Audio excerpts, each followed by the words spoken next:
আচ্ছা বন্ধুগণ, ডাবরের মজদুর ওয়ার্কার বন্ধুরা, আপনারা জানেন সিআইটিউ সহ কেন্দ্রীয় ট্রেড ইউনিয়নগুলো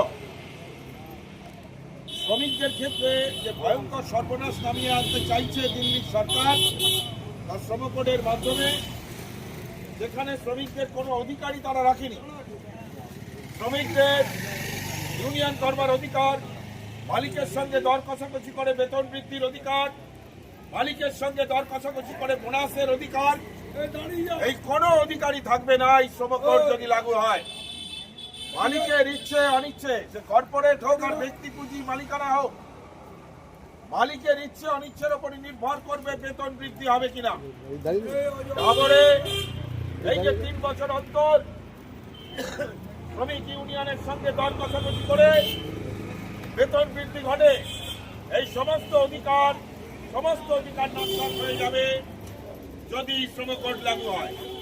আমাদের যারা ঠিকা শ্রমিক, আমাদের যারা ক্যাজুয়াল ওয়ার্কার, তাদের বেতন বাড়ছে না। যে হারে জিনিসপত্রের দাম বাড়ছে তার সঙ্গে সঙ্গে রেখে মজুরি বাড়ছে না। ফলে শ্রমিকদের, বিশেষ করে কম মজুরির শ্রমিকদের প্রকৃত আয় কমে যাচ্ছে। এই সর্বস্তরের শ্রমিকদের অধিকার রক্ষা, সে ট্রেড ইউনিয়নের অধিকার, মালিকের সঙ্গে দর কষাকষি করে বেতন বাড়ানোর অধিকার, বোনাসের অধিকার এবং ক্যাজুয়াল শ্রমিকদের ন্যূনতম মাসিক 28,000 টাকা, দৈনিক মজুরি 800 টাকা, এই যে দাবি, যে দাবিকে কার্যকর করবার কোনো লক্ষণ কেন্দ্রীয় সরকারের নেই। এটা কোনো আকাশ কুসুম কল্পনা নয়। ক্যাজুয়াল শ্রমিক যারা 400 টাকার নিচে মজুরি পাচ্ছেন, তাদের রোজ কাজ থাকে না, খুব বেশি হলে 25 দিন কাজ থাকে। মাসে 10,000 টাকায় আজকের দিনে সংসার চালানো সম্ভব নয়।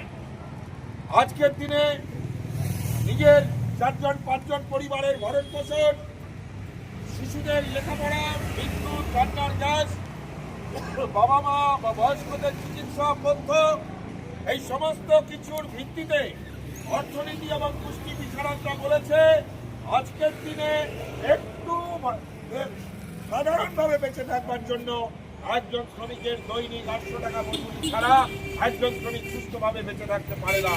অথচ আমাদের ডাবরের ওয়ার্কাররা, ক্যাজুয়াল ওয়ার্কাররা, তারা 400 টাকার নিচে মজুরি পান। আমাদের দেশের সরকার করছে না আইন, আর সেই সুযোগে আমাদের রাজ্যের সরকার তারা কোনো মজুরি বাড়াচ্ছে না, 400 টাকার নিচে মজুরি রেখে দিচ্ছে। এই শ্রমিকের অধিকার রক্ষার জন্য আগামী 12 তারিখ শিল্প ধর্মঘটের ডাক দিয়েছে সিআইটিউ না, আমাদের দেশের সমস্ত কেন্দ্রীয় ট্রেড ইউনিয়নগুলো।